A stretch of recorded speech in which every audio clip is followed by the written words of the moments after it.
It's Ron Reader digs the universe.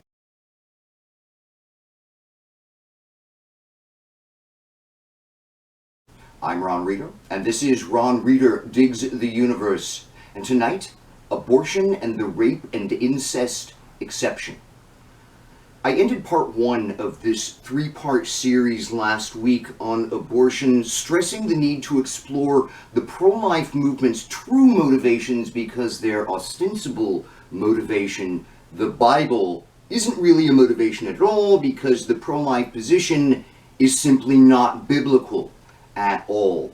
I also talked about how my position, which has always been and continues to be pro-choice, has evolved over the years into total and absolute contempt for the pro-life movement.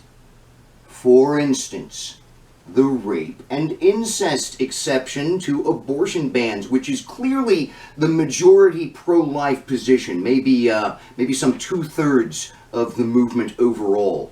I used to believe back in the day that the rape and incest exception supporters were, without a doubt, the lesser of two evils. I mean, sure, I fully agree that forcing a woman to carry a malevolent genetic parasite to term is unthinkably cruel. So this set of pro-lifers got a wee bit of sympathy from me. But over the years, it has become increasingly clear just how problematic the rape and incest position is. So much so that actually taking that position is just downright pathetic.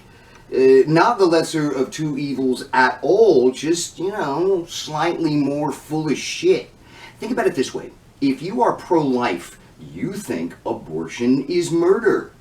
If you are a rape and incest exception supporter, then you are necessarily in the business of deciding which babies are wrong to kill and which babies are right to kill. The horror of a woman being forced to participate physically in the creation of her rapist's spawn somehow trumps the horror of murdering babies for these people. It's okay to murder a baby if and only if. That's pretty fucked up, right? Now, remember, I support abortion on demand under any and all circumstances, no questions asked. This analysis is strictly from a pro-life point of view, and the most zealous pro-lifers, the no exceptions minority, are starting to get really annoyed with the majority of pro-lifers who want to dictate rules for acceptable baby killing. There's sort of a civil war brewing on the rape and incest exception among pro-lifers, and we'll see where that leads us. But the point here is that, for sure, essentially by their own admission, 2/3 of the anti-abortion movement doesn't really believe that abortion is murder. I mean, I don't think anybody in the anti-abortion movement believes that abortion is murder, but definitely 2/3 of the movement fucking admits it. They think it's just fine for a woman to have an abortion as long as she has made good faith efforts to have sex in the evangelically approved way. With her husband, who she married in a church, probably missionary style. That is to say, the rape and incest exception is solely about the sexual behavior of the pregnant woman. If she's virtuous, she can have an abortion. If she's a slut, then fuck her. You gotta have your baby, you fucking bitch. That's what you get for being a slut. Fuck you. So, if the ostensible motivation for pro-life is the Bible, which does not forbid abortion, then what is the real motivation here? Punishing the sluts. Which is to say, all women except maybe your sister or your mother, virtuous women, as decided by you and only by you.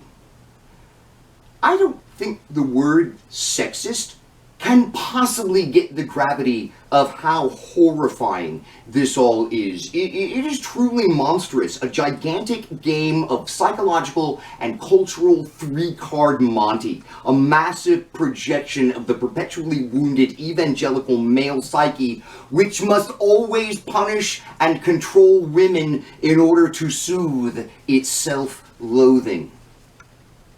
Pro-life is sick, twisted, foul, fucked up, perverted shit. It is a point of view without any correlation to reality, a construction of hateful and oppressive imagination, all aimed at doing nothing but hurting women to make evangelical men feel better.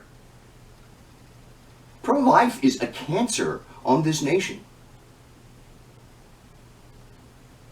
I'll be finishing this three-part series talking about what evangelicals like to do with their fake dead babies and where the notion of higher brain activity fits into the abortion discussion.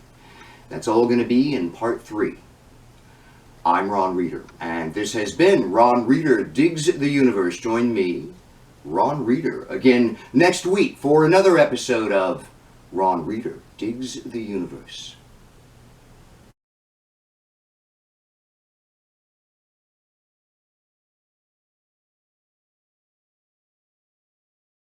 As long as she has made good faith efforts to have sex in the evangelically approved way, you know, with her husband, who she married in a church, probably missionary style.